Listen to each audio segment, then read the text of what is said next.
Proses melamar wanita. Sebelum melanjutkan video, Kanca Madura jangan lupa untuk subscribe, like, dan share video ini ke seluruh teman-teman Kanca Madura. Meminang atau naik lamar, melamar atau bertunangan, atau sering diistilahkan dengan tukar cincin. Maksudnya seorang laki-laki meminta kepada seorang perempuan untuk menjadi istrinya, dengan cara-cara yang sudah umum berlaku di tengah-tengah masyarakat. Meminang termasuk usaha pendahuluan dalam rangka perkawinan. Allah menggariskan agar masing-masing pasangan yang mau kawin, lebih dulu saling mengenal sebelum dilakukan akad nikahnya, sehingga pelaksanaan perkawinannya nanti benar-benar berdasarkan pandangan dan penelitian yang jelas. Istilah tunangan tidak dikenal dalam istilah syariah, barangkali yang paling mendekati adalah hitbah, yang artinya meminang. Tetapi tetap saja ada perbedaan asasi antara tunangan dengan hitbah, paling tidak dari segi aturan pergaulannya. Sebab masyarakat kita biasanya menganggap bahwa pertunangan yang telah terjadi antara sepasang calon pengantin sudah setengah dari menikah. Sehingga seakan ada hukum tidak tertulis bahwa yang sudah bertunangan itu boleh berduaan, berkholwat berduaan, naik motor berboncengan, makan, jalan-jalan, nonton dan bahkan sampai menginap.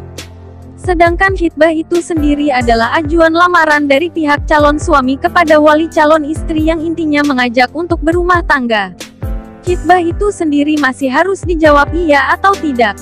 Bila telah dijawab iya, maka jadilah wanita tersebut sebagai maktubah, atau wanita yang telah resmi dilamar. Secara hukum dia tidak diperkenankan untuk menerima lamaran dari orang lain. Namun hubungan kedua calon itu sendiri tetap sebagai orang asing yang diharamkan berduaan, berkholwat atau hal-hal yang sejenisnya. Adat kebiasaan orang Madura. Kebiasaan orang Madura di Ratau Panjang. Ketika misalnya ada seorang lelaki ingin mempersunting seorang gadis yang disukainya, maka langkah yang harus ia ambil pertama kali adalah menyuruh orang ketiga untuk menyampaikan maksudnya pada orang tua si gadis tersebut. Langkah-langkah sebagai berikut. Menyuruh orang ketiga untuk menyampaikan maksudnya pada orang tua si gadis tersebut.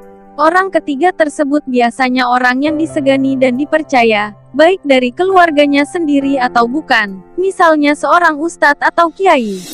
Orang yang berpengaruh, maka besar kemungkinan lamaran tersebut akan diterima dengan baik oleh pihak keluarga perempuan.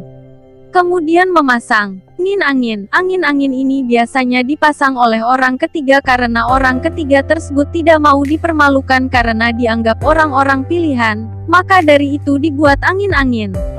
Jika mengetahui bagaimana respon dari pihak perempuan, apakah positif ataukah justru negatif? Jika angin-angin ini mendapat tanggapan yang positif dari pihak si gadis, maka orang ketiga tersebut akan mendatangi rumah si gadis dengan menentukan hari yang bagus. Nah, setelah itu pihak lelaki tinggal menunggu apakah pinangannya akan diterima atau malah sebaliknya.